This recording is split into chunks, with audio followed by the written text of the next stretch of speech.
The market chops sideways to lower as we wait for the Fed news this week. This is Invest with Jacob.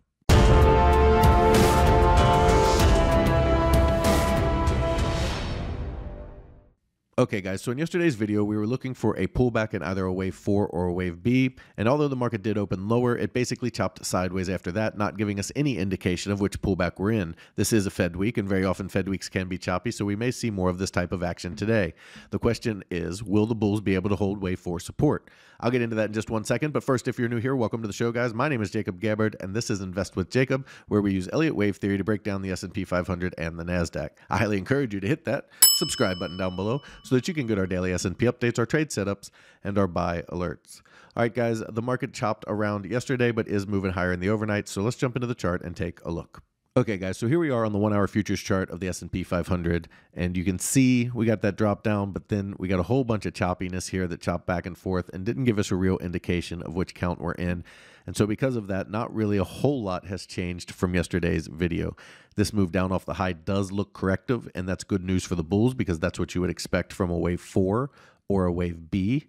And that's what we're tracking right now. So with this move as it is, our primary count was still looking for one more push higher in the C wave toward 39.40 to 60 before we see a B wave pullback. And in that case, I think it would look like this is the A wave down. We're building B now. And then we'd see a C wave down to this 39.67 to 38.50 region, which is the support for wave 4.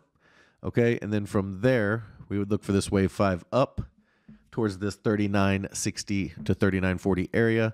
And then from there, a pretty big B wave down towards the 37.60 to 37.30 area before we see another C wave higher towards the 42 to 4,300 area. So that's our primary count. And that count is based on this being a C wave up that we're trying to complete here. There are a couple other possibilities. There is a possibility that C completed on Friday at Friday's high, and that we're not going to make another push higher before we see that B wave. If that's the case, this B wave is much deeper down here in the 37.11 to 36.60 range, where this pattern would look a little different, and you'd have a break of this support for A, a move back up in B, and then a move down in C towards our support zone. Okay, and again, that support zone comes in at the 37.11 to 36.62 area. So in that case, we would break through the support of 38.67 to 38.50, which is our wave 4 support level we've been talking about. It would break through that, push down, have a small B wave bounce, and then complete with C of B down here to complete the bigger B wave. From there, we would then look for a C wave higher towards 42 to 4,300. The other option is that we are in a very bullish count, okay, where we're tracking a wave 4 down here, which would still be the ABC down into our support zone at 38.67 to 38.50. Then we would come back up and complete 5 waves up to that 39.40 to 39.60 area, then get one more wave 4 back down towards the 38.60 area, and then a wave 5 up towards the 39.85 to 4,000 area. If we get a pattern that looks more like this, where we get wave 4, 5, 4, and 5, okay, and this is 5 of 3 up here, and we're getting wave 4 overall and wave 5 overall, this is a very bullish pattern. And at that point, we would definitely be looking for a wave 2 pullback, which would be a little bit deeper. And then we would take it step by step from there. So those are the main options that we're tracking. The C wave higher and B wave pullback, the fact that C could have topped here on Friday and a deeper B wave pullback, or this bullish structure that you see on the screen right now, which could tell us that we are in a new bull movement. Okay, over on the NASDAQ. Okay, the NASDAQ tracks a little bit differently because of all of the overlapping. There are a couple possibilities that we're looking at. The first would be that we're tracking wave 3, 4, and 5 of wave 1 of C up towards this 12,470 region. So you'd have 1, 2, 3, 4, 5 for wave 1. Then you'd get a wave 2 pullback, a wave 3, 4, and 5 up to that 12,470 region to complete this A wave up, and then you'd look for a B wave pullback from there.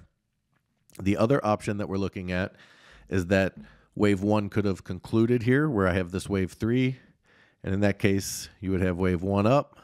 Okay, you'd be getting wave 2 back, then you get wave 3, 4, and 5 up towards 12,470.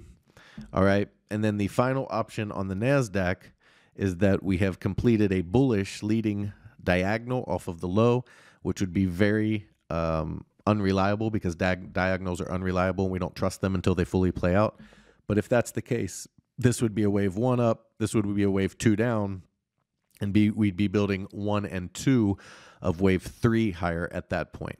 Okay, that will look very similar to this C wave, and we won't really know if that's going to play out until we see a wave 4 from up here that holds a higher support level, and then a wave 5 above it. So in that case, you would say you would have 1, 2, 3, 4, 5, which would complete wave 3. Then you'd have another wave 4 and 5 higher. And in that case, that's a very bullish structure for the NASDAQ. Now, this structure is, again, our third option of all of the ones we are presenting. It is one that the bulls really have to prove before we'll even give it much credence, but it is possible, so we do need to keep it in the back of our mind and understand that. So not a whole lot's changed from yesterday. The choppy pattern today didn't give us a whole lot of evidence of which pullback we're in, so still looking to define that pullback and then define which structure we're in overall. But we have our primary paths, we have our key levels and our key support, and that's how we trade. Guys, if you love the information that I put out in these videos and you want real-time market updates from me, you need to check out investwithjacob.com. There's a link down in the description. Go ahead and click that link, and it will take you right over to our membership plans area. We have 2 incredible plans, and they both come with a 7-day free trial, okay? Because I want you to get in there, become part of our trading team, and make sure you absolutely love it before you ever spend a penny. You can cancel at any time. In our first room, the Invest with Jacob room, you get all of my real-time market updates, all of my buy and sell alerts, as well as all of your real Elliott Wave questions answered. We trade the SPY and the QQQ, and we do swing trade, which means our trades can last anywhere from a few days to a few months, so we don't trade quite as often as a day trading room does. However, if you are interested in day trading as well as individual stocks, you need to check out PT's Throne Room. In there, you get everything you get in the Invest with Jacob room, as well as individual stocks, day trading, and PT's reduced risk binary method that crushes the market. He gets you in at a cheap price, and he gets you big multiples on your money, and it's how he structures the trade that's so important. It's something you really need to see to understand, and that's another reason we give you that 7-day free trial. He also started a challenge account where you put $4,000 into an account trading mini ES futures, averaging 3 to 4% gains per week, showing you how to build a small account into a large retirement or savings account. Guys, we'd love to have you in the room so we can make some money together. All right, key takeaways for today. Nothing really changed from yesterday. We're seeing if we're in this wave 4 pullback, support 38.50 to 38.67, or if we're going to be in a deeper wave B pullback. If it's wave 4, we should expect to see a move up towards 39.40 to 60, and then we'll see what we get from there, whether it's another 4 or this wave B. If we have topped here, we would expect a wave B pullback towards 37.11 to 36.60, and then we'd look for a C wave higher from there. Over on the NASDAQ, have a few different options, most of them tracking this C wave up towards 12,470, okay, where we could have topped already on Friday, but it does look like it needs a 4.5 here to complete wave 1, and then you get the follow through up towards 12,470 to complete C.